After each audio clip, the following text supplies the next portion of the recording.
Okay, so I am going to welcome today Patricia Worby, therapist, educator, and author of Trauma and Emotional Healing. Former scientist, researcher for 25 years, written 4 books, including her groundbreaking The Scar That Won't Heal and her latest book, The Dementia Diaries. Patricia joins us today to share her personal experience of caring for her late mother who succumbed to dementia and the lessons that she learned. So, welcome, Patricia. Hello everyone. Thank you for inviting me. It's lovely to be here. Yeah, Patricia, you have a wealth of experience and background in your scientific field, and as I mentioned, trauma. And what we're talking about today is the journey that you had with your late mother, Margaret. So I wonder if you could just tell us a little bit about, what happened for you, because this is a massive thing for people. There's the whole dementia thing. It seems to be pretty much on the increase, and a pretty terrifying experience, I would think, if you haven't got any experience and then it's just thrown upon you. So Yeah, I had no experience whatsoever of dealing with dementia because I lost my dad years ago, so he never got to the stage of getting old, really. And my mum had always been quite, let's say, forgetful, a bit dotty. Okay. So we kind of wondered about 6 or 7 years ago if she was beginning to show signs. And the first things that happened were she would lose stuff, so her keys or her bus pass or her remote control would be lost. Okay.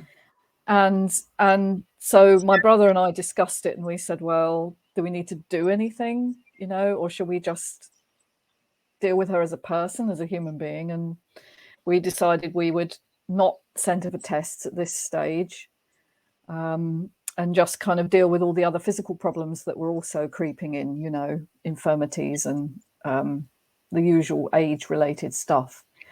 But she, over time, gradually began to lose connection with all the things that she loved. So one of the things we noticed was that she couldn't watch her favorite soaps anymore. So her TV was her company, because she lived alone in a sheltered kind of housing association, but you were meant to be able to live independently. And so she had her own flat, and her TV was really the thing that kept her interested in life. She would watch all her favorite soaps. But what we began to notice was that she used to say, oh, they're all old programs. And my brother and I used to scratch our heads like, they're not old programs, they're brand new. But what we worked out eventually was that my mum couldn't retain the storyline, because that's about short-term memory, and so she would see all the same characters and think it was an old program. So can I just say there that one of the things that I think must be really frightening is that first stage when you actually begin to realize that obviously your mum's not the mum that you know. And my thoughts around that is that for people that may experience this in the future, hopefully they won't, but if they do, the first things you started, so she became sort of more forgetful on things. And at that point, did it make you think that this was potentially, going to end up with dementia, or is it something that you kind of want to overlook? Do you know what I mean? That you want you do have, you do want to believe that it's not going to happen and that it's just a blip. But we already had the experience of her twin sister, my aunt, who had gone into Alzheimer's quite seriously. And, the last time my mum saw her sister, she didn't recognize her. Her sister didn't recognize my mum. Yes. And so my mum was very distressed by that, because they were twins. So they knew everything about each other. They knew what was happening in each other's lives generally. And suddenly she was disconnected from the woman that, that she had grown up with, not altogether. I'll tell you about that later. But so so we kind of had the precedent, if you like, for what might happen. But we were both kind of thinking, no, it won't happen to mum because we will look after her differently. You know, we will make sure that she's safe. We'll make sure that she eats well. You know, we were trying to improve her diet because we realized she wasn't eating properly because she was forgetting whether she'd eaten or not. So it's, and so she was eating just sugary foods that are terrible for Alzheimer's and dementia because they create more inflammation in the brain. You know, it's an inflammatory disease. So, you know, we were just, I suppose, hoping against hope that it wouldn't go exactly the same route as her sister, who had become quite violent as well. You know, Alzheimer's is particularly bad. I don't think my mum had Alzheimer's in the end. I think she had vascular dementia, but Alzheimer's, people get very aggressive, and they begin to lose connection with people they know. You know, they don't actually recognize you after a while. And that never happened to my mum. Oh, wow. So in some ways, she never got aggressive and she never forgot who we were. And so, you know, it did work out differently. So, but yeah, the fear is, how am I going to cope? How am I going to cope? Because I'm 75 miles away from my mum. And so it's not so I can just hop in the car and pop over and find out what the problem is or sort anything out. That was my brother's role because he was a few miles down the road. And I suppose at that point, Patricia, I don't suppose you know how fast or what's going to happen. So it's kind of a very unknown area. You're right. You face the fact that this is happening, and now you've got to deal with it. But you never know at what point things are going to change or how they're going to change, I suppose. So again, that it's very unknown. Yeah, there's no script that says this is going to happen in this order and this is what you need to prepare for. And that was why it was a very uncertain time. And also with my mum, she could have good days where she was almost completely normal and she'd have a chat with you and she was like her old self. And then other days when she had got dehydrated or hadn't drunk enough or eaten properly, she would be rambling about things that you just knew were not accurate, but that she believed them. And of course, you have to. One thing I learned, one of the lessons is never disagree. All right, you never disagree with someone who's telling you something that they believe is happening, because it creates terrible confusion. Particularly with a loved one, you know, somebody that knows you well. So if my mother says, your brother's up a tree, that's what he used to say. She used to say, he's up a tree, I expect. Because he was a gardener, you know, it kind of made sense. And I would say, oh, I guess he is. You know, at first I would say, no, he's not. He's at home because I've just rung him. But that would create huge confusion, because it's a dissonance between what they perceive and what the reality is. And so you just agree and say, oh, yeah, you could be right there.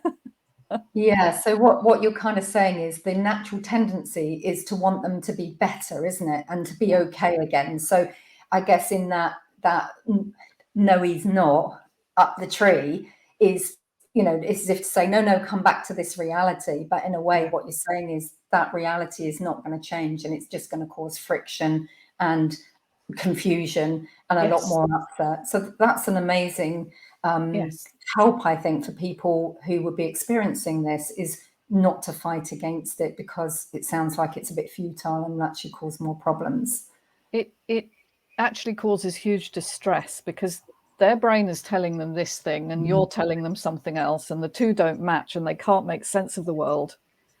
And obviously you do have to correct some things. So if you know, my mum says, well, I'm going out, which she used to do, I'm going out, we were like, oh, you know, because we couldn't protect her if she went out on her own. So we would say, wait until, you know, so-and-so comes along, either the carer or my brother, and that, you know, you can go out with them. So there were certain things we had to intervene. And, you know, we learned as we went along, really, what to do, what to say.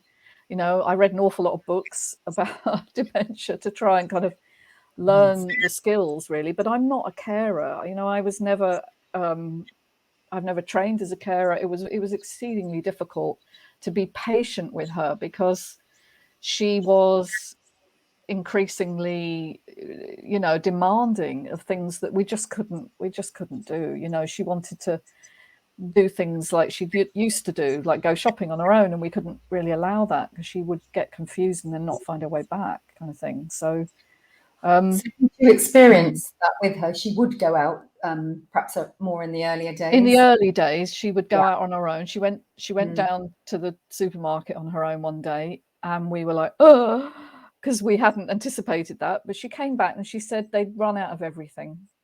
Oh, okay. So it was the same story like with the TV, which she couldn't remember what she wanted, so she just makes up a story. They've run out of everything, and that explains it to her why she didn't get anything. It's perfect. Yeah, it sounds like a imperfectly perfect system. It is. It is. And when you recognize that, instead of being panicky about it, because obviously you know it's not true, you kind of accept that reality as being equally valid in a way, because it makes sense to them. And that's what's important. And that's what I learned. And that's the grace of this condition, is to come in to meet them where they are. Yes. Rather than battling against their reality, which becomes increasingly different to our reality. And as you said, every experience, everyone is going to have their own unique experience, so to speak, with this. So from a timing point of view, from a behavioral point of view, it will. It's going to be really different. One of the things that I wanted to ask you is, obviously, I know, you know, you're a great researcher and you've written your book, which we'll talk about shortly. But one of the questions that comes to mind is, do you think there are contributing factors? For example, on the one of the well-known websites, I had a quick look because I personally haven't experienced dementia, which obviously is a relief. But apparently, exactly. But the statistics are really high. What they're saying is that 1 in 3 people that are born in the UK in this year will experience dementia at some point in their life. And what I was wondering is, are there contributing factors? Because they also mentioned that people have underlying conditions. Those people that usually end up in hospital, for example, seem to have at least 2, 6 or more different underlying sort of health issues or conditions, including one of them being diabetes, they've mentioned, and exactly. You know, the depression, that sort of thing. So I'm just wondering, you know, from your experience with your mum, if there was any, because I think, isn't that something you want to look at the links, the reasons. I think most of us want to know the why, don't we? Yeah. So I've already hinted that blood sugar is a big factor, all right, because my mum was existing on sweet foods, all right, biscuits, cakes, mousses, for some reason, I suppose because they were soft and she didn't have good teeth. Yes. And so when she would eat sugary foods, she would get way worse within about 20 minutes. We would notice the blood sugar spike in her brain because it's an inflammatory issue. So anything that creates more inflammation and sugar is inflammatory, right? We know this now. Yes. The other thing that's important is what underlying health conditions they have. And my mum had a heart condition where, in fact, she died when she was 78. For 2 minutes, she died. She had a brain kind of, I think it was a mini stroke. Yes. And basically they fitted a pacemaker after that. They managed to revive her and they fitted a pacemaker in to keep her heart steady because it basically stopped being rhythmic. And so heart conditions, undiagnosed heart conditions, can be a very big factor. And that's why I think my mum's was vascular dementia, because it would depend on how well her heart was working. And so some days she'd be really lucid and other days not. So getting your older relatives, you know, on the proper dose of medication. Now, I want to really make this is a really important point. My mother was about 7 stones when she died. She was tiny, and the kind of dosages they routinely give old people are based on adult men, right? Heart conditions, blood pressure, all the diabetic stuff is based on a male, middle to middle-aged male, and they're probably twice the size. And so one of the best things we did, and it was completely inadvertent, was she collapsed one day in the hospital waiting room while she was waiting to have a routine pacemaker test. And a consultant, a wonderful man, took charge of her, and he changed all her medications onto much lower dosages. And at that point, some of her physical problems, where she was getting knee swelling and her ankles were all puffy, and she was on too high a dose. So it was really important to make sure that if anyone's experiencing this and they're on medication, is to make sure that they get the medication checked. And it sounds like that man was in the right place at the right time. Or he was just there. He was just there at the right. He was a really caring guy. We've never forgotten him.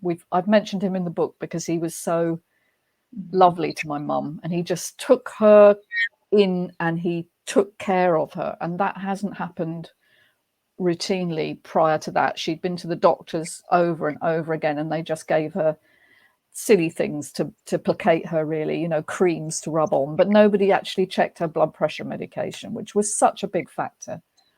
So, and so understanding it's an inflammatory condition. And the other thing you need to know is that past experience creates inflammation in the body. So your history of trauma or your history of emotional overwhelm in your childhood, particularly, also in adulthood, but primarily childhood, will change your physiological state. It prevents repair. It switches you into a fight and flight state, which is pro-inflammatory. And my mum had been separated from her twin very early in her life, when she was 6 weeks old. Okay. Because it turns out my grandmother, her mum, probably was going to keep her, but I mean, she didn't realize she was having twins, and so it was a big shock. And she already had a little baby brother. She had a toddler. And so my great-grandmother, my mum's grandmother, decided to take her in, and so the twins were separated. I think it was probably financial, but it was also for health reasons, because the two girls were very low birth weight, and low birth weight is another major indicator that you might have health problems later in life. There's whole studies around this. I worked in one. It was called the Southampton Women's Study, and it looked at birth experience and birth weight as a predictor of adult health outcomes. And so low birth weight is one of them. And so my mum was tiny. She was 4 pounds when she was born. And she talks about this. It's in the book. Well, we recorded a session with her when she was alive.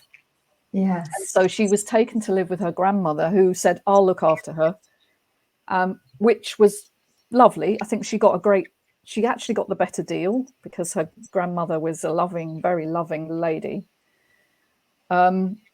But of course, there is the disruption in the bond between the twin sisters, which is a trauma. It is a trauma, because twins grow together in the womb, and they have an intrinsic kind of connection. And so there was that. And she never really made up the deficit with her own mum. She never really connected with her mum. And to the day her mum died, she preferred my aunt to my mum. She asked for the eldest twin to come and see her when my mum was just around the corner. She never really bonded properly. So it affected that. And that's one of the things that came through in a reading with you, actually, was how my grandmother was sorry about that. Okay. I think that was the first reading I had with you in 2009. And that, again, I haven't put all of it in the book because it's not all relevant, but a small snippet of that because the relationship between the 3 generations of women, you know, my great grandmother, my grandmother, and my mum, and eventually me, is a very significant one biologically. So stress in the maternal line also passes down, and that's the basis of all the research I've done. Well, I mean, it's amazing that you've done all this research, and you know, when you just said that, I didn't even know these research things were going on. So this is obviously an area where, you know, your mum has this experience. You can, you know, join those dots. The question that comes up for me is how, with these past traumas and recognizing that this contributes or potentially contributes to dementia, Alzheimer's, and perhaps other diseases and things. And this is, again, your speciality, isn't it? You're working with people within this kind of field. And I think what people would want to know is, you know, what can I do knowing that, you know, even if I can identify that, you know, a similar situation, separation at birth or trauma. Yeah. How can we do to kind of prevent this? What is there some form of prevention? And this is, I think, as I say, your field. This is where you come in. So yeah. what do you say, Patricia, about that? Here's the good news. All right, we are the first generation to have the tools to heal those kinds of traumas. Yes. All right. Yes. In the past, you would be, you know, stiff upper lip, ignore it, carry on, pretend it's not there. You know, you've got an alcoholic in the family, just be quiet about it. Don't mention it. You know, he beats his wife. Don't talk about that. You've lost children. Just move on, carry on, you know, as if none of that actually affects us. Yet trauma is anything that overwhelms your nervous system, and it's stored in your body. It's not a thought. It's not active. It's unconscious, and it's stored entirely in parts of you that are not able to resolve it by thinking. So you can't just think yourself out of it and go, well, that was a long time ago. Doesn't make any difference to me. You know, I've coped with this and that. Your body is saying a different story. It's saying, I'm in danger, I'm in danger, I'm in danger, and you're not listening. And I'm going to have to create inflammation and body symptoms for you to pay attention, because there's no other way the body can really restore harmony other than by pointing out what's not right. And so we get these symptoms in later life usually. And for me, when I was 33 is when things sort of collapsed for me. And I think largely it was losing my dad when I was 19, but it was also, as I said, the past trauma of my mum, growing up with her being quite anxious, because she was quite anxious because she was wanting to make sure I was okay because of the experiences she'd had as a child, you know? Yes. So you can do stuff. So what we can do now is we can resolve past trauma, even if we can't remember it, because we can work with the body's experience of trauma. So we can work with the symptoms. Yes. We can actually physically talk to our bodies in ways that enable us to soothe ourselves and to calm down this stress response that believes you are under life threat, because this is a survival response. Yes, yeah. And so it's very severe, actually, if you've had those experiences and not resolved them. And so that's what I do with people, is I help people to go into their experience in their bodies rather than in their thinking brain, and we soothe it. And it's impossible to explain how that's done. I've not experienced that. I'm sure people that are going to be really interested in more about that. And there are ways, and the only way to really explain it is to demo it. But you know, basically, it uses touch. Yes. Sometimes tapping, which is another form of vagal stimulation. So it's getting your vagus nerve working better, which is your parasympathetic rest and digest. Yeah. And sometimes also visually using EMDR, which is about eye movements. And so, Patricia, sorry, I'm just thinking there, you know, people are going to be thinking, you know, my past or my parents' past we've all got history, we've all got stuff, and we'll go through our own experiences, again, unique experiences. But the thought of, the fact that we could end up with dementia or have a parent with dementia or something like that, I guess for some people it would be a little bit scary to think, what is this going to entail? This session, this treatment. But when the odds that, or the opposite of that, is that you could end up in this really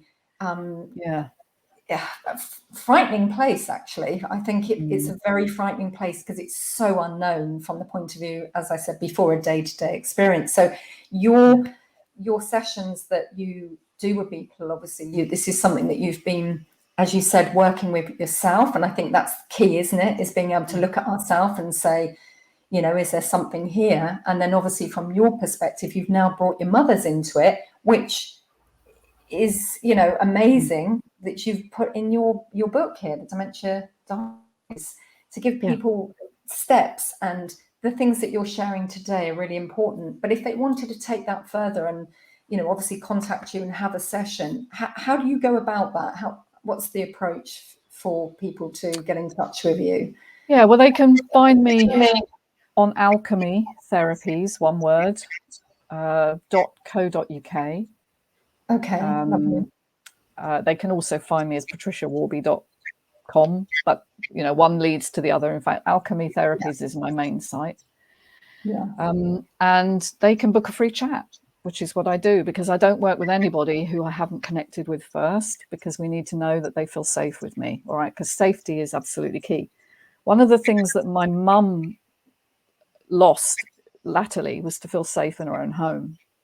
And safety is a big trigger. So if you don't feel safe, your brain goes into overdrive and will create these symptoms, as I've said, in the body. So safety is key, and they can talk to me and chat to me, and I can explain what's going on for them and give them hope that they can recover, because whatever's going on in your body, prevention is so key to preventing this inflammatory cascade that eventually destroys your brain or your liver, or one or other of your body organs it's going to show up as you age, because we don't repair so well. So get in early, do what I did. I'm not saying you can entirely prevent dementia, but you can certainly slow it down. You can certainly make the odds against getting it a lot less if you deal with the unconscious physiological remnants of trauma.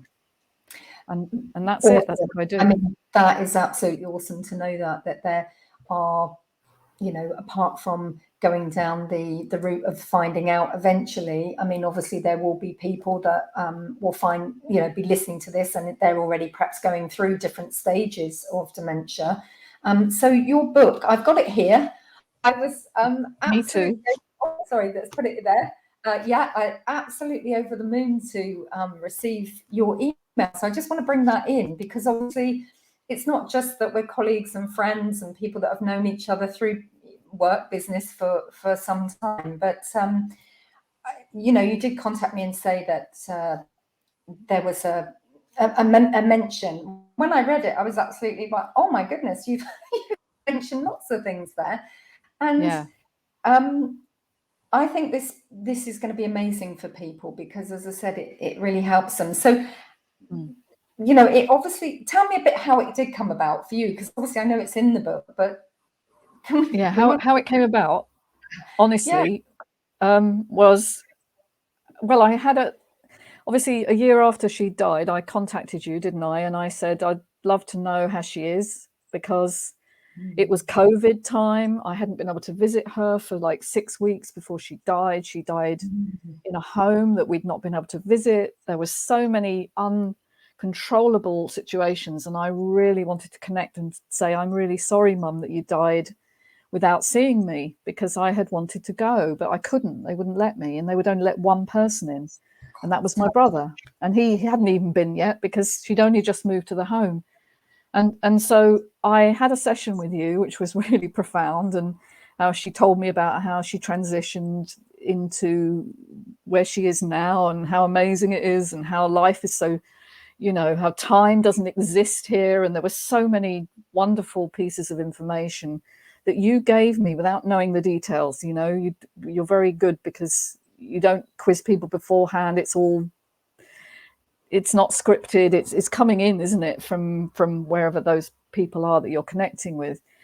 And I thought, you know, there's such nuggets here of interesting information about how Mum felt as she was dying, but also once she's gone into that afterlife, or whatever you call it, the space beyond. And I thought, wow, and you had said, I think, as you were channeling Mum, that we were going to write a book together, and I was like, oh, I don't know about that. Yes. she said I'm writing a book and we're going to write it together, and I was like, oh, Jessica's gone a bit off the rails here. I'm not sure what that's about. You know, I was like, oh, I don't know what that's about. And then about 3 days later, I opened a drawer in my desk here, and out popped a diary of my mum's. Here it is. Right. And it was like, where did that come from? I mean, I remember clearing out her flat at the end, and I must have picked that up because it was stuffed behind something, and thought, oh, I'll keep that, you know. And it's a beautiful little diary of just little short pieces of information. It's not like a bear-all kind of diary. My mum wasn't that kind of a person. She just wrote things like, went to the shops, you know, saw Alan, that's my brother. You know, it was very short, but you can see over the year, it's 2015, so it's the year when things started to really happen. It was the year her pacemaker, her pacemaker was fitted. So it's a very crucial year for her. Yeah. And you can see over the year how things sort of progressed downwards, and she was feeling unwell, and she kept saying still feeling unwell and things like that. And I thought, oh, this is a great basis for to bring that together with your connection with her afterwards, and to just chart what happened to her in those 5 or 6 years before she died. And then the final thing was popped into my mind that I had recorded her in 2010 talking to me about her childhood, because I, at the time, was a researcher. As I say, I was working in health research, and I had this little dictaphone-y thing that I was supposed to use for work, because I used to go and talk to GPs about their prescribing. And I thought, oh, it'd be nice to take that along. And I took it to my mum, and I got her to talk about her childhood, and I recorded it, and then I found it. And then I was able to transcribe that as well. And so that's in the book, about her childhood, her history, extracts from her diaries, and then my recollection of her progression to, you know, the end stages of dementia. And so, my gosh, everything kind of conspired. And then finally, I was in, because Mum had said in her channeling to you that we were not just going to write, we were going to record it. We were going to record it as an audiobook. She didn't say it in those words, but she said it's more the spoken word than it is the written word. And I was like, whoa. And the final bit was I had taken part in an audiobook 7-day challenge, which I was already subscribed to. And up it said, right, you've got 7 days to write a book. What are you going to write about? Isn't it quite amazing how you'd already done this recording of the interview back in 2010? 2010. 10. The recording was 2010. The diary was 2015. Yeah. And how all things come together. It just coalesced. It was a 7-day project, and I got it up on Amazon in 7 days. I have since reworked it slightly to make it a little bit better, because it was a little bit rough around the edges. Yeah. No, obviously I have read the book, and I find it really comforting, actually. That's the word that I got from it, to be able to, I think, and probably for people that are listening to this and anybody that's going through dementia, to know that you're not the only one, you know, that there are things that other people are experiencing, maybe not the same, but it brings some kind of comfort to what you were saying about your work and the lines that it's taking, including, you know, your mother being part of this. When I was actually connecting, because I always connect, because that's the way I work, I just need to bring this in. It was really interesting, because I was sat here and I suddenly felt what felt like the presence of your mother coming in. And I thought, oh, I don't know if you'll want me to, you know, kind of mention this, because it's a little bit off the wall. But, you know, this is the whole point. I'm looking at synchronicities here. I'm looking at the way that things unfold. And even when we go through, you know, trauma and pain and these sort of experiences, there's always something positive to come from it. And, you know, nothing takes away what's happening, but we can find lighter things within it.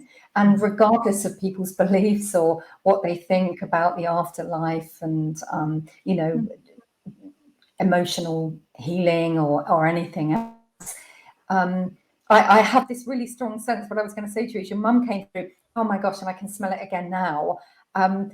Roses. I'm really strongly smelling roses, and it's almost confirmation. I'm picking her up again.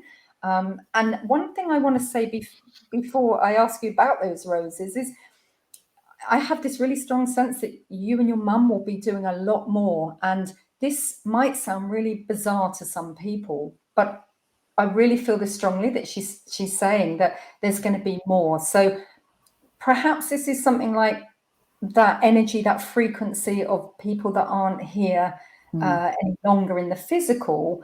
I think there's going to be a lot more of that coming through, and certainly for you. So I'm looking forward to what's going to unfold from that. But the roses, I mean, is there anything? Yeah, Do you have the smell of roses or something? well, roses were my dad's favourite plant, and he used to grow them in the garden where I grew up. And we used to make rose perfume, we used to call it, which was kind of, we used to get rose petals and boil them up and then extract the scent from them, you know. So that was our kind of a family thing, that we would in the summer make rose perfume. And but also my yeah, I mean, it was lovely. My great grandmother was called Rose. Oh, that's so lovely. Who acted as my mum's carer in those first 6 years of her life. So Rose Hill, her name was. And I've been researching the ancestry a little bit because it was interesting. It was part of the reading that you did for me, was to say that you're going to get interested in that. And it was like, oh, I'll follow that up. And so now I've gone back to 1580, I think it is, to all my ancestors, you know. And what you're saying about there'll be more books, well, there's one already. I'm working on another one called Life Lessons. Oh, I love that title. That's lovely. Which is advice from the afterlife, because I've had more connections that I couldn't include in this book because it wasn't relevant, but things from my dad and so and my grandmother a bit more. And I know that there's a hidden recording somewhere around 2017 that we haven't been able to locate, but maybe we need to do another just to connect with some of the people older than my mum and dad, you know, the previous generations. Because my dad has talked about, I'll meet his parents, because I never met his parents. They died before I was born. They both died before I was born. So there's all this ancestral stuff as well, which is, you know, and I'm a complete skeptic. Oh, I was. Can I just say? I was just going to say, Patricia, I've got to interrupt you here because literally the person that I probably met, excuse me, I'm coughing now. There's obviously something releasing. That's something that happens to me. So excuse me for that. But going back when I first met you, as I said, very scientific, very logical, and probably, you know, that analytical kind of mentality. But it seems that, I don't know if it's with the help of your mum or whatever it is, but this whole ancestral thing that you're looking into, I actually feel this is really important. And again, comes back to what we were saying about, you know, looking at our history, at our past, and looking for, it's not looking for problems, but it's looking for anything that can enlighten us now. I think that's, you know, what you're saying. And you know, there's information out there accessible to us through a kind of, I don't know, energetic connection, which my left brain old self would have said, oh, don't be ridiculous, because you can't see it, you can't touch it, so it doesn't exist. All right, but I've had several very profound experiences, not just with you but with other people, of connecting with that, and that this information is here to heal us and help us live better, you know, because the generations that went before us have experienced much of what we're experiencing. They may not have had the exact, current experiences that we're going through, but they've been through war, they've been through separation, they've been through loss, so all of those things play into it, don't they? And learning from people who've managed to glean wisdom is, in essence, what aging is supposed to be, is learning and creating wisdom in your life. And wisdom only comes through doing. You can't just think about this stuff and then just carry on doing everything as you've always done it. You've got to actually enact a new way of being. And they have been so profound for me to tell me, I've been hidden from myself. That was one of the messages I got. I've been hidden from myself up until now, but I'm coming into myself and I'm beginning to see things. And I haven't ditched my scientific training or my education, because it's very much a part of me, but I'm using it to open up in a new way where I can actually say, well, physics is beginning to show us that everything is connected, that we are all one. So the science is there. It's just not recognized in mainstream culture or mainstream medicine. So it's definitely a new way of living. Yes, and what I'm kind of thinking there is what you're describing is, I'm not an astrologer or anything, but I feel this is quite important to mention, that we seem to be, from what the astrologers and other kind of scientific people are also saying, is that we're on a cycle, and that it's more about unity and brotherhood of man, and this collective consciousness. And what is interesting to hear is that using all this grounding and the scientific stuff, which is equally as important, but it seems that there's some kind of harmony or balance coming in, so that we're using all aspects, and including, like, your mother who's passed and your ancestors that have passed, to actually bring some kind of coherence and wholeness to what is very much needed in this world. And the root for dementia is, can we prevent this? And if so, and we can draw on those that have gone before, and whether that's through whatever means that we have, to be able to, as you say, heal, go within and look, through the emotional lineage. And that's got to be so positive, because our future has to be more about healing. Because I say, these statistics are, increasing, and it's like, who wants to be one of those people? So it sounds to me like, well, what you do, the emotional trauma healing side, bringing the logic, scientific facts into it, and looking at things like what you've mentioned, diet, and all those things. When we find that within ourselves, because we are each unique, then our world is going to be a better place. That's the hope, or the goal, isn't it? Is that we're going to be able to make changes to our own lives, not let alone our Totally children and grandchildren and the people of the future. Because if you heal you stop the chain. You break the trauma chain, which is, as I've said, it's intergenerational. Yes. And I ended up with the trauma of my mum and my grandmother, not because I did anything, it's because it's in me. It's an energetic imprint. It's actually in your cells. If you want to get scientific about it, it's in your mitochondria, funnily enough. And because they contain DNA, and DNA is not just a series of bits that fit together, or, like we've been taught, like that sort of string of different nucleotides that everybody shows you. It's a vibrating, resonant molecule. It has resonance. And so you can actually map the resonance, and you can change the resonance with how you live your life. And so you can change the way your DNA is read, and make yourself fully here, connected, present, and stop the inflammatory kind of cascade that's going on. And, dementia, diabetes, heart disease are all diseases of disconnect from harmony, from oneness, from feeling like you deserve to be here, and that your life has meaning and purpose. And so if we intervene now, and we help people to live connected lives of grace and beauty, I'm getting a bit esoteric here now, but so they wake up in the morning and they feel good about who they are, Yes, not Stop be the worrying rot. about what might be happening in the future. It's actually dealing with it now and using all this information, this technology that is going to, I believe, really help us, because I'm sure there are things that you came across in your research and things. We're moving into that age of technology. So, but not forgetting that we're also moving into that age of how do we describe it? That oneness within self. Yeah, you were describing. Technology is the tool, but the connection needs to be done internally with you as an individual in this life now, in your body, which is your vehicle for life. So technology is great because it now allows us to work all over the world and help people heal.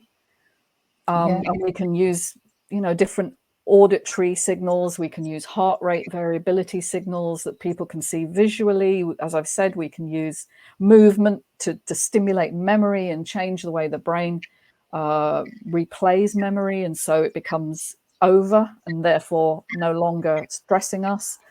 So there's so much we can do, but it is really a personal journey for each individual, but knowing that they are connected and they are loved.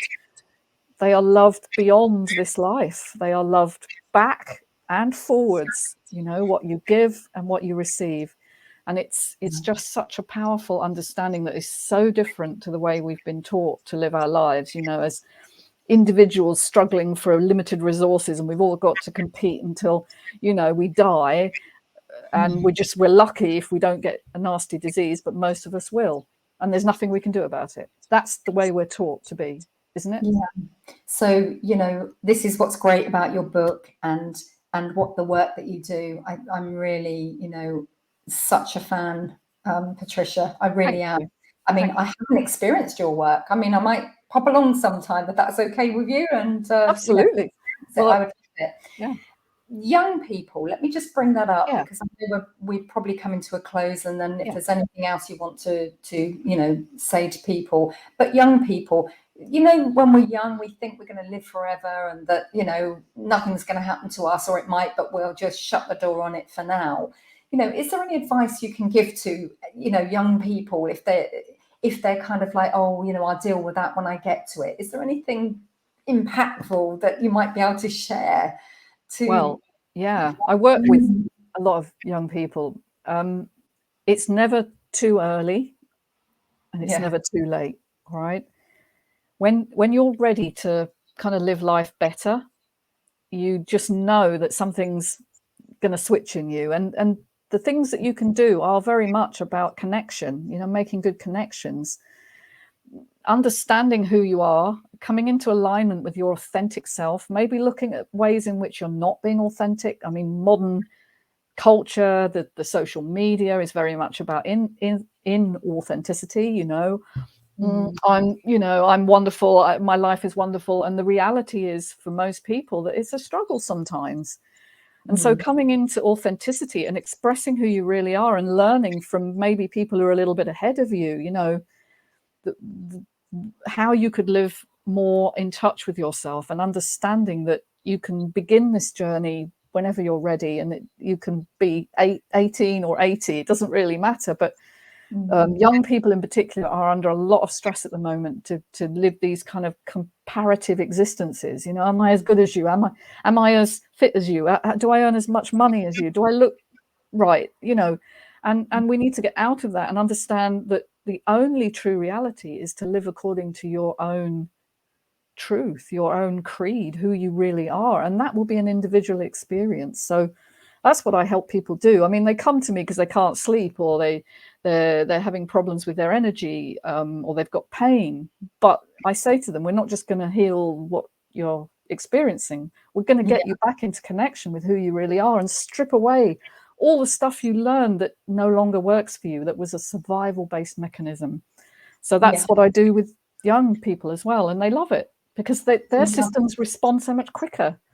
Yeah, and that's very true. That is really true, isn't it? The younger you are, the more quickly these things. You haven't got it's so not many layers. I guess, all those years later, as we get older. So yeah, Patricia, I love love the work that you do, and it's great to hear that you're working with young people. And as you say, there are so many people that are finding difficulties in one form or another. So it really is a time of great healing. I think that's, I think from my experience, I think we've been going through the traumas and the pain and the self-sacrifice and the separation from self. And my experience of what I'm picking up and sensing about humanity is that we are moving towards the healing and the wholeness of this. So as I said, more people like you are needed, and perhaps some of these young people will also, start to think, yeah, this is it. There's so many people that I know that need help, as you say, putting on a show of this, or acting this particular way, and it's not truly who they are. It's not authentic. So how lovely to think that this is the generational I sharing. think it's a shift that's happening with the youth as well. I'm not saying that only the older people have, the ability to shift this. I think it's going to come from younger people saying we've had enough of this way of living, this disconnected, competitive, survival of the fittest kind of, and you can see they're pushing for more nature connectedness, and they want people to take more responsibility for the earth, and so it is a time of great healing, masked underneath, I have to say, the kind of horrendous experiences we've been through in the last couple of years, which is the culmination of this kind of thinking, that we're in battle with nature and we have to subdue it and crush it, and we're going to try and do that with a virus, and I think we're on a losing streak there. I think we have to look at it in a completely different way. Yes, and I think you're absolutely right. And when this all occurred, I did actually think to myself, and this is something that I say to myself regularly, it might be helpful to people, when anything happens that we perceive as negative or bad, or it is change, and it can be frightening, is to actually kind of look at it and say, what is the positive in this situation? And when I did that, I actually saw that people that were stressed and which will contribute to any kind of disease, in particular, dementia and that side of things, because it's all too much, isn't it? What I saw was people taking time out and spending time with family, and it wasn't perhaps always good, but what it did was actually identified for them that think they weren't happy. They could stop long enough to realize that particular areas of their life did need support and did need help. So maybe that's helpful for people who are going through these experiences, is to actually say, what is the positive? And at first it may seem that there is nothing, it's the problem, it's the someone outside, it's the dementia, it's whatever.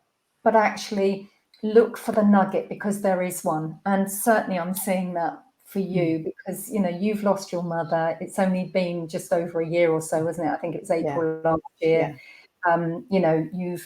You've had to deal with that period of time, and it was obviously some years of not knowing, and I think the positive in that now is that you are sharing this information with people, so people can get hold of your Dementia Diaries book, and I picked mine up online. So Amazon, so order through Amazon. I think you can get the hard copy and is it Kindle copy? Kindle, a soft Kindle copy, ebook, and obviously, and I'm going to pop this up here because I actually have, I wasn't quite sure which one to recommend, but here's the email of patriciaworby.com. Is that right?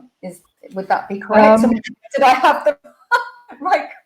Well, that's an email. My email would be patriciaworby@gmail.com. Okay, all right. Apologies. But my website, they can either go to patriciaworby.com or they can go to alchemytherapies.co.uk.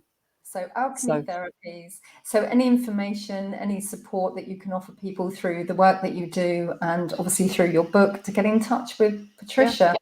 Patricia, just before we finish up, is there anything that you'd like to, add to this that you think would be beneficial? Well, I'd just like to give people hope, really. Letting Go Gracefully was the subtitle of my book, because really that's what my mum did. Sometimes it was tough for us, but she did it fine for her. And I think as a metaphor for life, there could be nothing better than allowing experiences to teach you what they need to teach you. Even illness has lessons in it. And while we're in the throes of that, that can be very difficult. And it certainly was for me when I got ill, to understand why me. But at the end of the day, you come through and you have a greater connection with the real important things of life, you know, the grace of life. And for me, that is what witnessing my mum's dementia gave me, was a real reverence for life and an understanding that she did the very best she could. And so did we. Patricia, thank you so much. I have to just end with the saying that your mum is definitely a part of this, because she's just, in my intuitive way, picking up, standing there, looking at you and saying, I don't know, well done. My mum. So for all you skeptics out there, you know, it's just lovely to think that we're more than we think we are, in the sense of that we are so open to so many opportunities. Thank you so much, Patricia. I am so appreciative and grateful for you sharing your time, and I really hope that, as you say, it gives hope and faith to others, that they can also know that life is a journey and there are ways of dealing with it. So thank you so much, and thank you all for joining us. Thank you.